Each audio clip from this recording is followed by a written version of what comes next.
Thank you, ladies and gentlemen. Okay, I'm going to give a fundamental speech now. No one told me to do so. Nevertheless, Christian Schmidt, generals, admirals, ladies, gentlemen. When I take a look around this room, all seats taken, I see 3 generations represented here. So let me say this before anyone else does. I'm part of the older generation. But I am very pleased that today at our NATO Talk conference organized by the German Atlantic Association, so many young people have joined us, many students, young people who have grown up in a united Germany, in a peaceful European setting. Peace, stability, continuity. This used to be the motto of the 1990s. As far as wars and crises are concerned, it may seem that Germany and Europe used to be islands of happiness. In our perception, armed conflicts had moved out to the periphery. They were out there somewhere, but far away. In domestic policy, there was a lot of continuity. Those born after 2000 have basically met 2 German chancellors and Bayern München always winning all championships around. When the wall came down and the East-West conflict ended peacefully, it seemed that democracy would spread.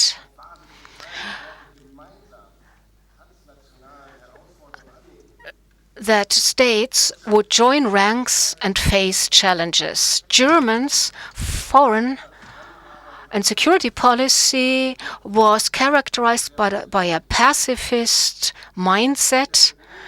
After decades of a permanent threat, we profited from the peace dividend and were somewhat too optimistic.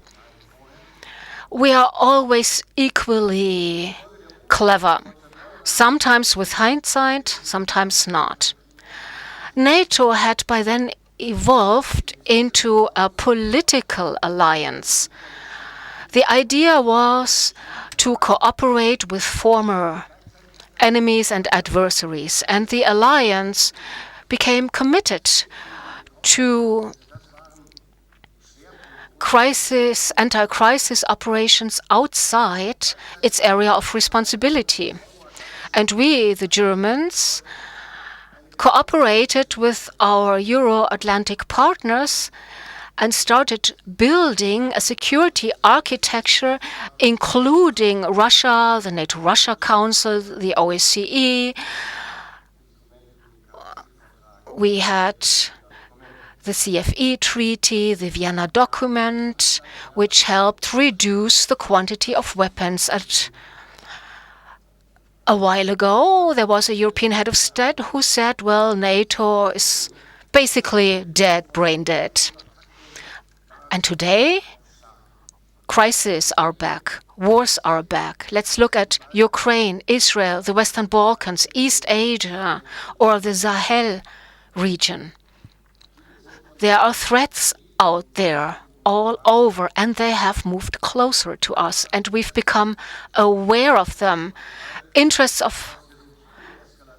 Conflicting interests resulting in violence. This has become the new norm, and we do feel the consequences because the impact is moving, so to say, closer and closer.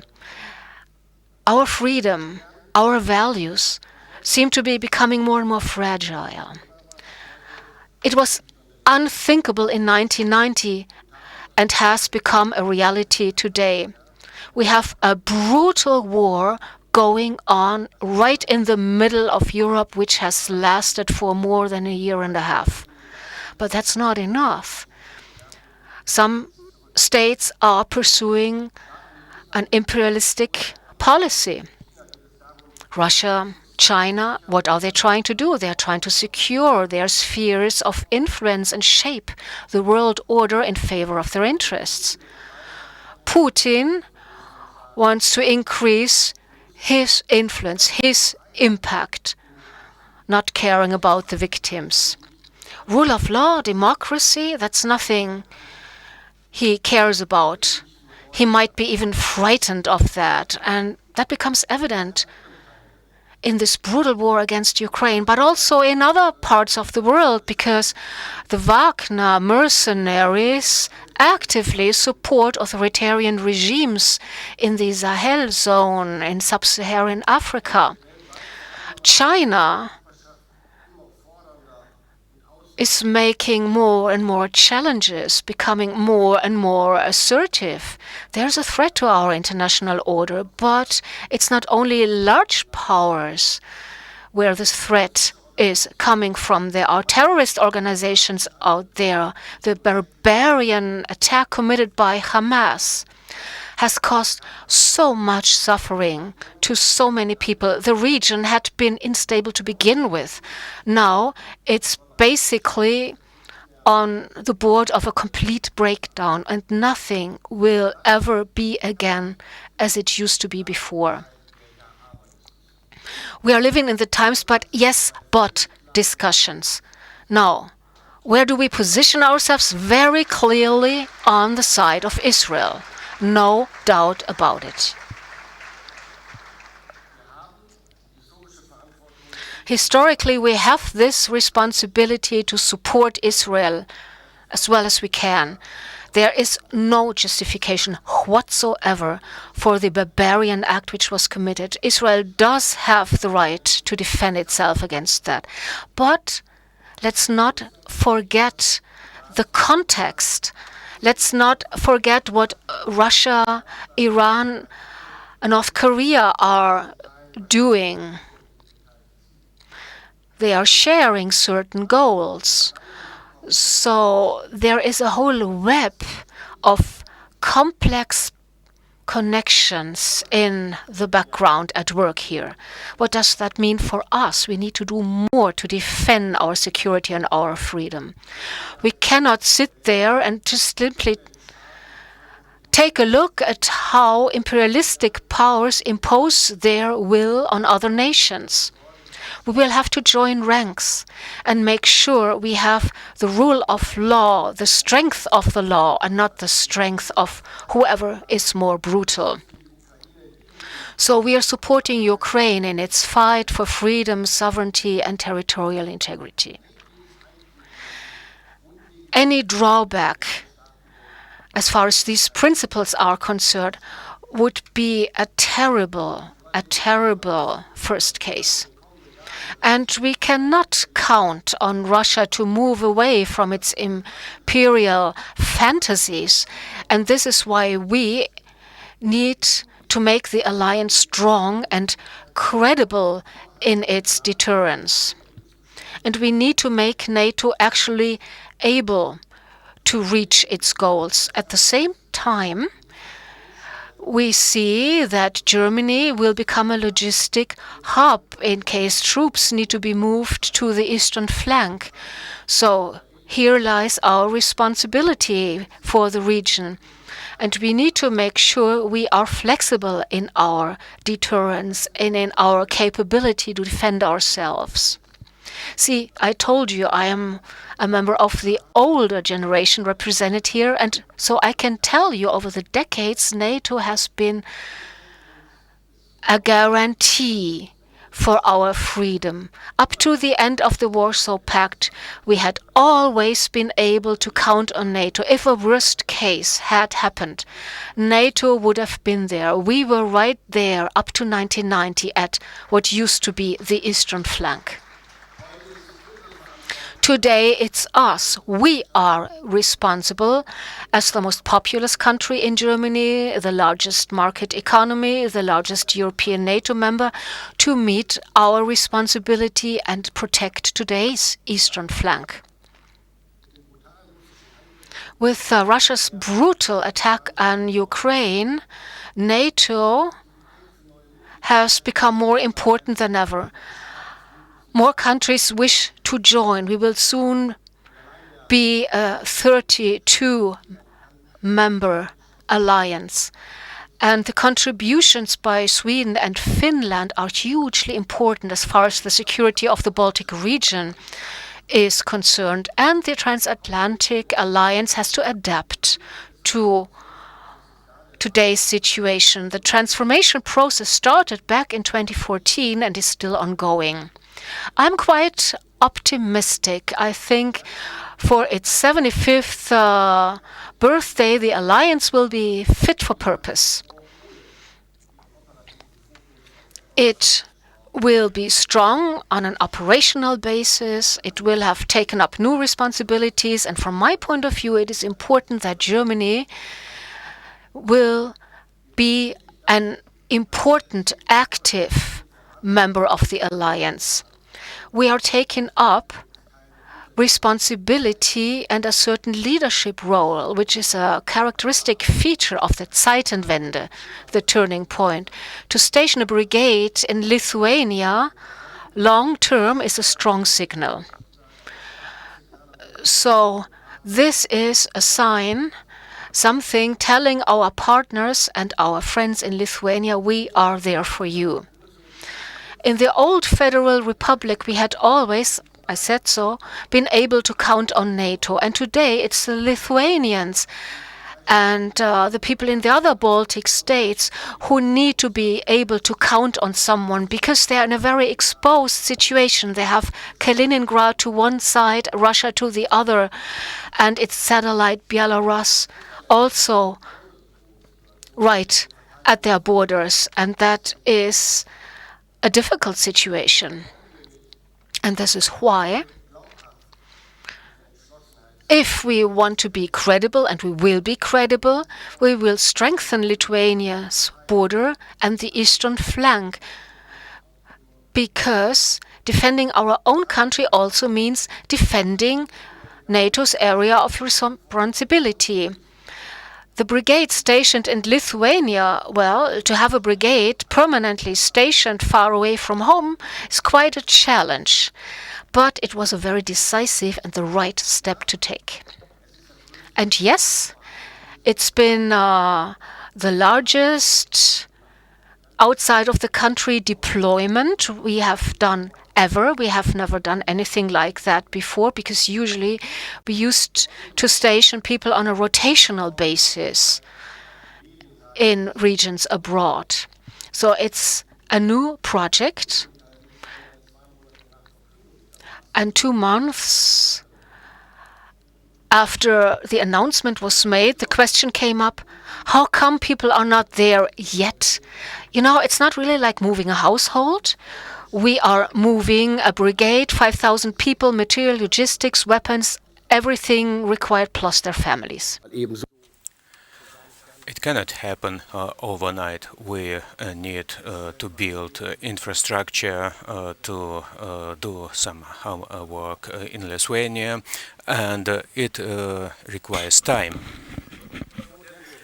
Ladies and gentlemen, we would be naive if we would focus our attention only on Europe, even if it might seem very comfortable for some individuals. But we see certain shifts of power in other regions. Into Pacific space, for example, a region very remote for us at the first glance, but for our allies, for our partners, it has significant importance, not only because we are interested on the security of trade lines, but because China is a growing challenge for us and our partners, and because our interests are affected in that region, we should become more active in that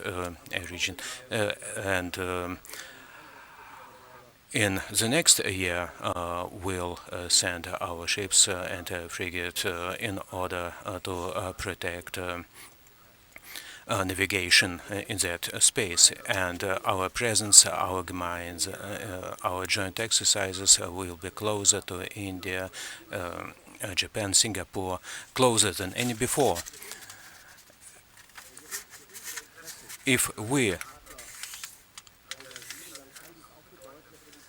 protect our interests, interests of our partners, we must cooperate with partners who not share our interests at 100%.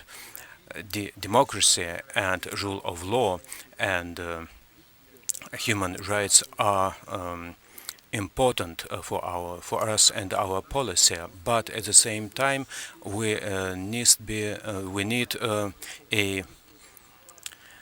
need to be realistic concerning our exports of weapons and export policy. In last months and years, Germany has become, so to speak, more mature in terms of security policy in the face of wars and conflicts. We need we need a deeper change of our mentality. In order to become more active, we should be accustomed to such a thought, which is very difficult for such individuals like me who grew up in peacetime, that the danger of war increased and there is no way about it. And of course, we need to form this mentality, and it must be written down not only in papers, but also it should be reflected in the mentality, in the thoughts of our decision makers. In our German armed forces, we'll have a meeting of highest ranking officials of our armed forces. We will develop new principles of our defense policy, which will be published next year. Ladies and gentlemen, this change of mentality requires a lot of time. It must happen after 30 years of peace, and now within a few months or years we should adapt to a new situation. In order to go this way, we need all of you, and here I appeal to young people who are here today with us, who can make a contribution to security of this and next generation, because what we do today is very important for security of future generations. And here I appeal to you, make a contribution in order to make a change in our mentality, without alarmism, without war rhetoric, but with all clarity which the situation requires today. And looking at Ukraine, we can understand what it means to be prepared. And only if society that understands this can be ready to do something for it. And I'm very glad that in this venue, so many experts and specialists came together in order to develop ideas, to put forward our objectives, and it's about our defense capabilities, about our future, the future of the German armed forces and Germany. Thank you.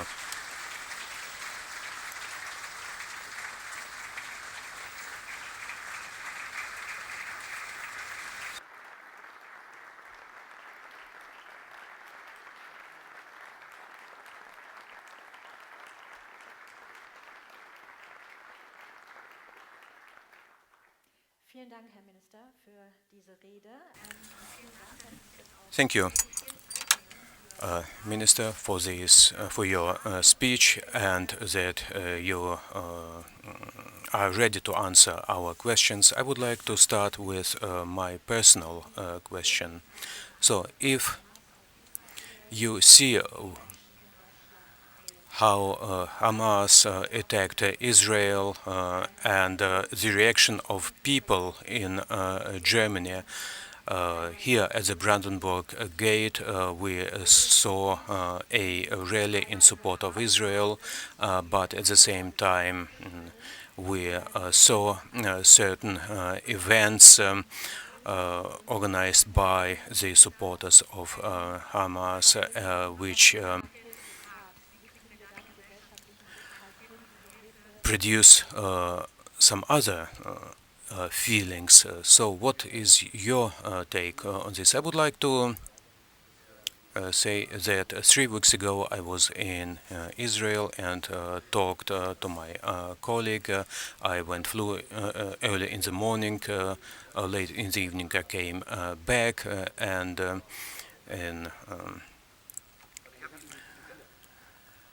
I talked to my colleague during the security conference in Munich, and when I saw him a few months later, I hardly recognized him because he told me that he saw images and took part in events that changed his life. And of course, it's blood-freezing pictures if we see them. And we must understand what we are talking about. We are not talking about a military conflict. We are not talking about an aggression by one state against another state. It's a terrorist attack which could be compared with the 9/11 for Israel. A terrorist attack prepared by thousands of terrorists which was prepared for many months. We are talking about men, women, civilians, young children who were slaughtered in their beds in kibbutz, and of course, Israel must do everything which is possible in order to protect itself, and Hamas is not reacting like a military aggressor. It hides itself. It is hiding its missile positions on playgrounds, in hospitals, in kindergartens. Of course,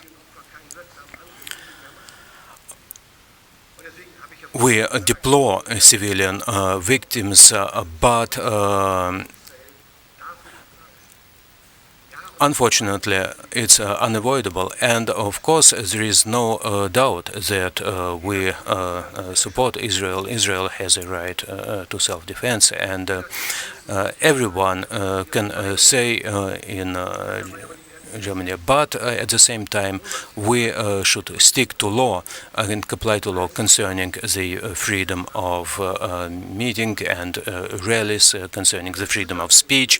And I'm shocked when I hear young, well-educated young people from Germany who say that, who talk about the freedom of Palestine between sea and the river. And so we must do a lot of work, and of course there was a lot of criticism which we witnessed towards Israel within many years, but all this should not cast any doubt that Israel has a right to self-defense. Thank you, Minister. One more question, and of course you can pose your questions as well, and some questions online. I can receive them on my iPad. But concerning Ukraine, Valery Zaluzhny gave an interview for Economist, and he said that Ukraine is in a war of positions like in the First World War, and in order to achieve a breakthrough in this situation, Ukraine needs new weapons. So my question is, when can Ukraine get Taurus missiles? I would and when there is no new information concerning this. Thank you. Yes, please use your microphone. You. Please introduce yourself and please be as short as possible. Iple Clear, Free Democratic Party from Hamburg. Since you became the defense minister, we see a new dynamic. I would like to thank you for this. You mentioned the brigade in Lithuania, which is very good, but I would like to mention the Polish German battalion. But I have a different question. We still lack 60,000 men and women in our armed forces, and concerning the promises we made towards NATO that how can we close this gap? Mr. Zona, you wanted to pose a question as well, and then you can pose your question too. Middle East, coming back to Middle East, some 1,000 soldiers were sent in that region, which my question is, what is their mission? We used our aircraft in order to evacuate our citizens, but we have our soldiers on Cyprus,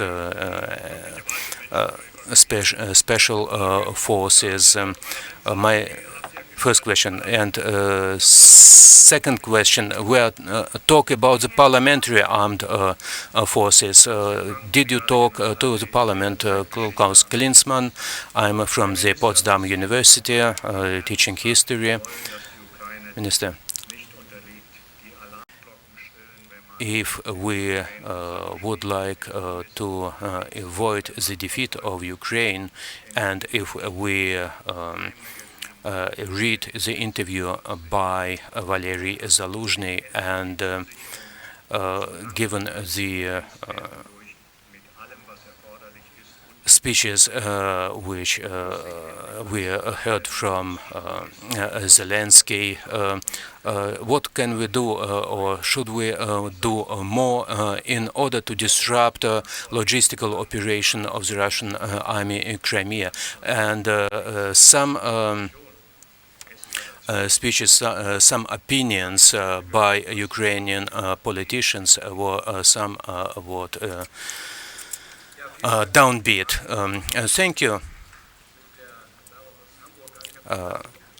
I forgot your name, unfortunately, from Hamburg, but the German-Polish brigade would be a good project. We should see what would be possible with the next government. Concerning the lack, we are talking about the number between 3,000 and 5,000, and that's why I said that the big question is how this figure you mentioned came about. I requested that we should check really check our requirements, because we are talking about a realistic gap between 20,000 and we have a brigade in Lithuania, we have a unit 2035, and we, if I understand the signals from NATO headquarters correctly, they are very happy. I don't have the precise numbers right now, but we are on a good way. The next problem which you rose, the personnel dynamics, we have less and less young people, but at the same time we have more and more young people who are interested in serving in our armed forces.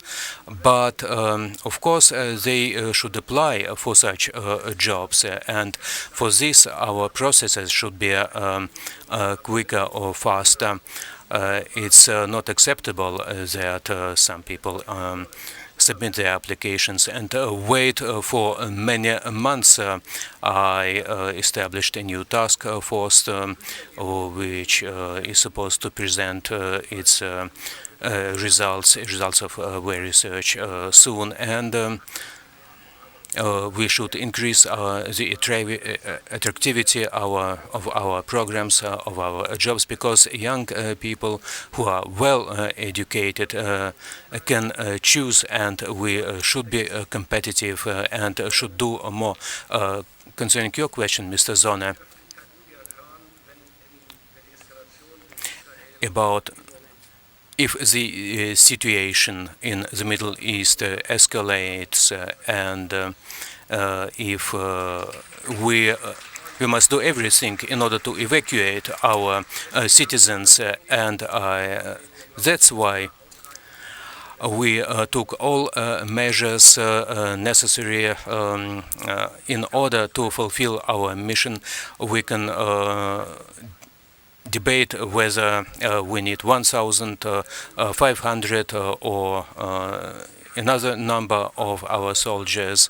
The parliament was informed, there is a mandate, and of course we talk with our colleagues, also with the Ministry of Foreign Affairs, and I hope that we will not be engaged in military conflict, but if it happens, we are ready. Concerning Ukraine, I cannot repeat often enough, even if it might not be satisfactory. After the United States, we are second largest supporter of Ukraine. All criticism that everything is too slow, I understand our colleagues. The Ukrainian ambassador, Alexei, is here among us. But not all decisions are made so easily as it might seem. And we have a responsibility in Germany, the federal government. We should weigh our steps very carefully.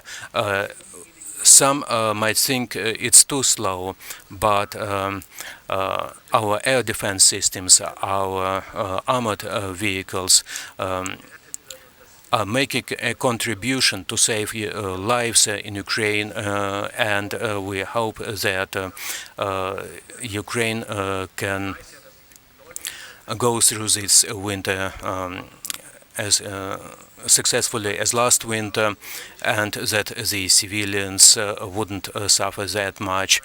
Taurus is not a game changer, it's a position a war, and of course we must do everything possible in order to support Ukraine, but at the same time we should not neglect our interests. And ATACMS, they have a reach of 150 kilometers. Taurus has a reach of 500 kilometers, and it's a significant increase too.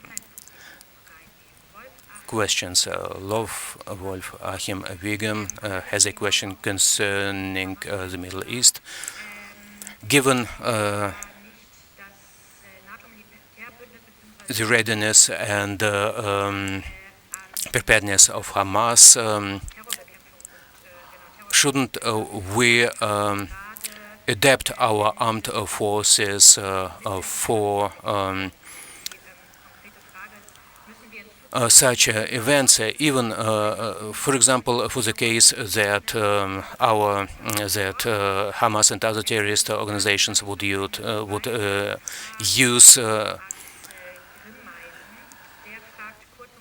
weapons of mass destruction. And another question, what contribution can be made by our communities and local governments? Another question in this regard. I'm Thomas Füllner. I'm businessman from Hamburg. My question is, maybe it's a high time to talk about the conscript service, reintroduction of conscript service in our armed forces. Maybe one more question? Yes, thank you. Nematizon. I'm from the Zeppelin University. Mr. Pistorius, you said, like a joke, that you have just two persons of the same generation in our government, and Bavaria Munich was always the champion. And your question is, given all the constraints of your ministry, would you be able to make a respective contribution? And you talked about Israel, that the events were comparable with 9/11 for Israel, but during the first 9/11s we didn't respectively react. Concerning the terrorist threat and how we train for it in our armed forces, but the big question, what is the future of war, hybrid warfare? Who is responsible and for what? How can we attribute an attack to an organizer of an attack, this communication line between Finland and Estonia? What happened there? There are speculations, justified or unjustified, but it shows clearly that we deal with conflicts. We don't know who is perpetrator. And the same is for terrorists. What we are dealing with this, we are discussing it in Nato. It's a very complex issue, but the question shows in the right direction. The war of the future will not be in black and white as we were used to witness in the past. It will be different, and we should be ready for that. So local government policy as a long-term prime minister in Sachsen, it's a big question for us. I talked about the freedom of rallies, of demonstrations, of meetings. We Low Saxony was the first federal country that banned the symbol Z, but of course people can take part in rallies, but we shouldn't tolerate such symbols on our streets, and our law enforcement, our police should do everything possible in order to avoid it. So my favorite question concerning the conscription.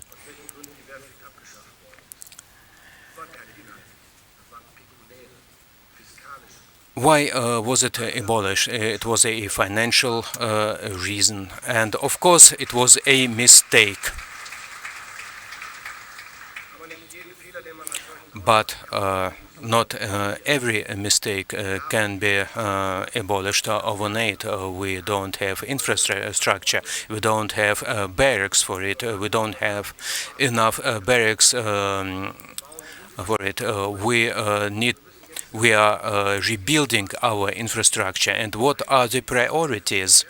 The reintroduction of conscription would mean that we would invest heavily in training, in instructors, and it would require a significant amounts of money, of resources, tax increases, and society need a discussion. Do we need conscription or not? But the subscription is suspended. It's not abolished. So what about young women? If we would extend it for women, we would need to change our basic law, our constitution, and here it's enough to look at what is going on in Israel and Ukraine. Without a strong reserve, our armed forces would not be that capable. And of course, it's a big discussion. We need to start. What we see in the Middle East demonstrates the role of the United States of America. What has been learned after the 9/11, the rhetoric of Joe Biden is different from that what George Bush said, and the reaction is different. And I'm very glad that Joe Biden is the president. By the way, when the war in Ukraine broke out, because it shows clearly determination of the United States to support Israel by sending aircraft carriers, aircraft, but also diplomatic efforts, and that's why not optimistic, but I'm very confident that all those who are responsible and who can make a contribution, that the situation remains under control. Thank you so much. Another online question. Sura Peshanishvili thinks there might be a nuclear war. So is NATO prepared for that? Is it able to protect as many people as possible once Russia and China start using their nuclear weapons? And how will collective security be upheld?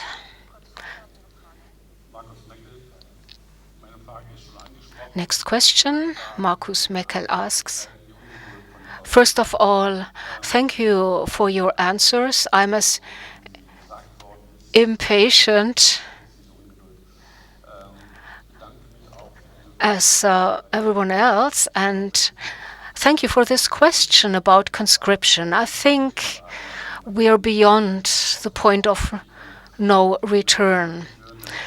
But still, the debate has to be ongoing, because we might not be able to implement it again tomorrow, but maybe the day after tomorrow. So thank you for bringing this up and for your statement. Former Brigadier General Felder from Lower Saxonia, representing the Clausewitz Society in Berlin. You are a very straightforward person, Minister, full of energy. And the Sunday before last, you made a statement in German television, CDF, and you said we need to be fit for war. And this is not limited to the armed forces. This is a requirement that includes the whole of society. Later you changed your wording a bit and no longer talked about fit for war, because it sounded a bit provocative.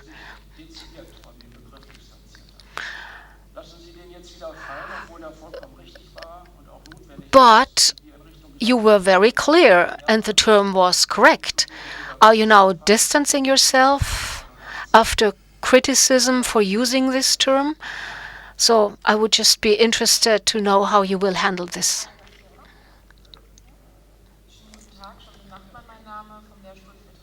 Schulde Nachtmann, teaching in Regensburg, international relations.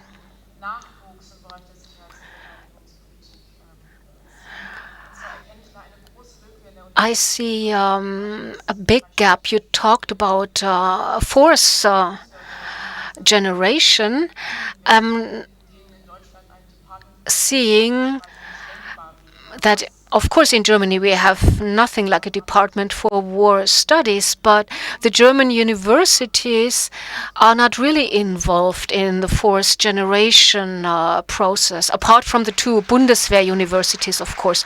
Is there anything you can do to stimulate this?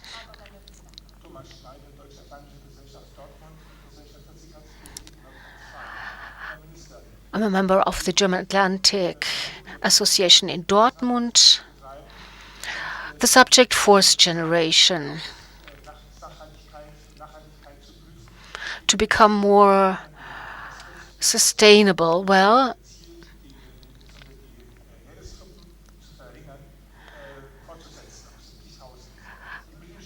the British government has opted for another course. First of all, reducing the number of troops to 70,000.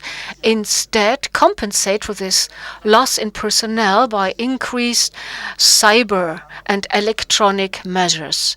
Is this a model to imitate, this British approach? So, Britain might in the future no longer be the second strongest NATO partner due to such decisions. Let me start with the question about nuclear war. I think the principle of deterrence is working. A nuclear attack on a NATO country or neighboring country would have devastating consequences, and even Putin is aware of that. On Georgia, Moldova, they get mentioned alongside Ukraine, so there will be drastic consequences for them once Ukraine is completely conquered. Then Moldova would be next. So this is why these countries need support today, and this is important to send a strong signal to Moscow. Now, about this term I coined, I did not use it in order to provoke.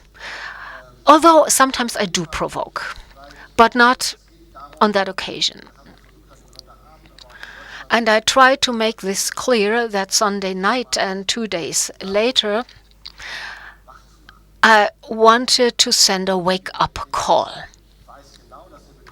and to make us aware of the situation, because fit for war sounds like, well, it sounds like the terminology from a terrible regime. The German word for fit, tüchtig, is a somewhat old-fashioned sounding word, might have been used by a government in the past. But the word is good because it is supposed to send the message we are strong and we will be able to defend ourselves. Being fit for war in this context sends the message whoever is going to attack us needs to be aware that we are actually capable of defending ourselves. We do not simply want to defend ourselves, we are capable. But for 30 years, for about a generation, the capability to defend ourselves did not play any part in our lives, in our discussions, and this has changed. Now, we have to be aware of the new risk of a new war, and in order to prevent this, we need to be capable. We need to be fit for war, which implies being capable to defend ourselves.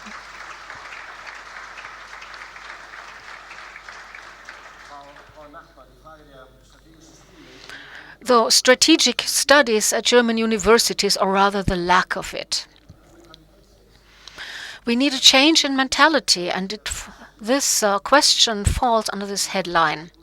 We're talking about new technologies.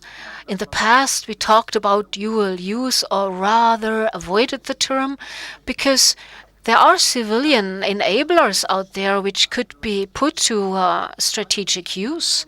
We need to be able to anticipate developments. We cannot simply act with hindsight. We need to anticipate what might be coming and prepare for it without, and let me repeat that because I'm the most peace-loving person in this room, at least I think so. We can be strong, which does not imply becoming somewhat more aggressive. We need a change in mentality, which does not put a question mark behind our desire for peace. But when I think back to the chancellors Willy Brandt, Helmut Schmidt, Helmut Kohl, whenever you wish to talk about peaceful coexistence, you better be strong and appear strong and send the message, we are strong. And the last point, the British Armed Forces have a different approach. It's not like the armed forces on the continent, and the difference has become more evident. And the British too have withdrawn from Germany up to the 1980s. Osnabrück, where I'm from, housed the largest British garrison with more than 20,000 people. All of this has been cut down, and this, of course, does have an impact on the armed forces. Remember how many Leopard tanks we used to have in '89 and how many we have today? Well, this leads us to the next questions. Are our armed forces good enough for today's situation? What about the British armed forces? What I do see is that the Brits and the French are faced with basically the same challenges as the Bundeswehr. Jana Pulierin asks, what about the reserve? How to strengthen it in the future? And then we have two more questions from the audience. I would like to know more about arms exports into regions which are quite ambitious, such as India, for instance, who wish to increase their sphere of influence. So how do we make sure that these arms exports do not lead to a situation where those weapons are actually used against NATO countries? And basically, we do depend on certain countries such as India. Think of the imports of medication that we depend on.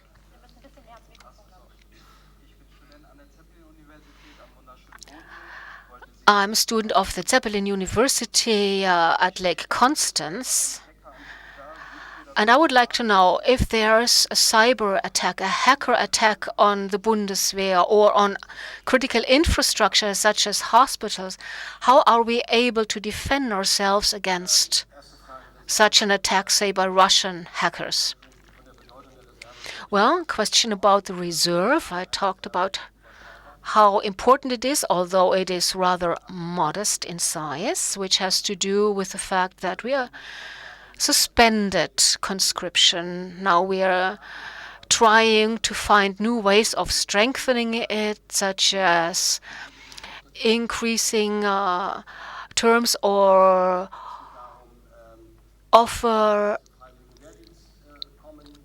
soldiers to stay on after the term of duty is over, or maybe find other ways of recruiting people, not really into the Bundeswehr, but other services, because we need civilians and people with civilian expertise, engineers, IT experts, software engineers, who are not interested in being involved in military tasks, but they can contribute to the capabilities we need. And then, can't read my own handwriting here, but what was the second question? Okay, let's move on to the question of the cyber attack.